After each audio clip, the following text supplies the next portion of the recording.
Welcome to studio news. நம்ம யாரை பற்றி பார்க்க போகிறோம்னா, அதிமுகவில் பார்த்தீங்கன்னா எடப்பாடி பழனிசாமி இப்போ வேலுமணிக்கு ஒரு நெருக்கடி கொடுக்க போகிறாரு.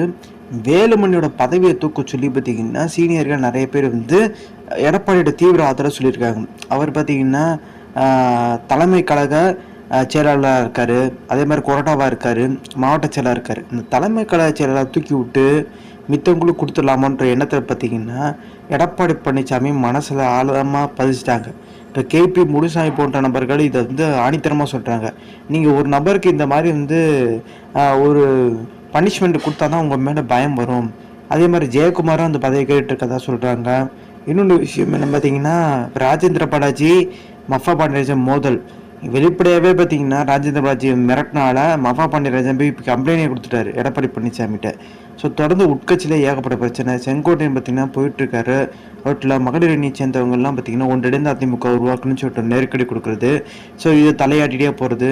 செங்கோட்டையன் பார்த்தீங்கன்னா இன்னும் வந்து எடப்பாடி பழனிசாமி பேரை அவாய்ட் பண்ணிட்டு தான் இருக்காரு. அப்போ உட்கட்சியில் பார்த்தீங்கன்னா ஏகப்பட்ட பிரச்சனை இருக்க தான் செய்துன்றாங்க. அதிமுக பொறுத்த வரைக்கும் பார்த்தீங்கன்னா சசிகலா ஓபிஎஸ்கேல இப்போ போயிடுச்சு, அவள் தான் கட்சியெல்லாம் போயிடுச்சுங்க. எடப்பாடி பழனிசாமி பவர் இல்லாத ஒரு பழனிசாமி தான் இருக்கார். எடப்பாடி பழனிசாமி இப்போ காம்ப்ரமைஸாக வந்தாலுமே பார்த்தீங்கன்னா பாஜக சேர்த்துக்கிற மாதிரி இல்லை. பாஜக பார்த்தீங்கன்னா அந்த மனநிலைகள்லாம் வெளியே வந்துட்டாங்க. இனி காம்ப்ரமைஸு எடப்பாடியை இணைச்சிக்கிட்டு ஒன்றிணைந்த அதிமுக உருவாக்க அப்படிலாம் கிடையாது. எடப்பாடி இடத்த பார்த்தீங்கன்னா செங்கோட்டையனை வர வச்சிட்டாங்க, அவ்வளோதான். அத்தனை முடிஞ்சு செங்கோட்டையன் தான் அதிமுகவோட கொங்கு மண்டல பொறுப்பாளர் மாதிரி. எடப்பாடி பழனிசாமிக்கு கொங்கு மண்டலத்தில் வேலையே இல்லை. எடப்பாடி பழனிசாமி இதுவே மிகப்பெரிய ஒரு சிக்கலாக போச்சுருந்தாங்க. இன்னும் எடப்பாடி பழனிசாமிக்கு நெருங்கிய வட்டத்தில் இருக்க நிறைய பேர் வந்து பார்த்திங்கன்னா சொல்கிற விஷயம் ஒன்றிணைந்து அதிமுக உருவாக்க இல்லை நம்மளை காலி பண்ணிடுவாங்கன்ற மாதிரி.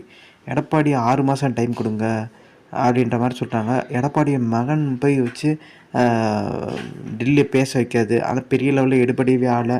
அதே மாதிரி ரீசெண்டாக ஈசா அந்த சிவராத்திரி அன்னைக்கு பார்த்திங்கன்னா அங்கே டெல்லியை சார்ந்த முக்கியமான ஒரு மத்திய அமைச்சரை எல்லா அதிமுக முன்னாள் அமைச்சர் சந்தித்து பேசணும்னு சொல்கிறாங்க. சசிகலாவும் பேசினதாக ஒரு தகவல் வெளியாகிட்டுருக்கு.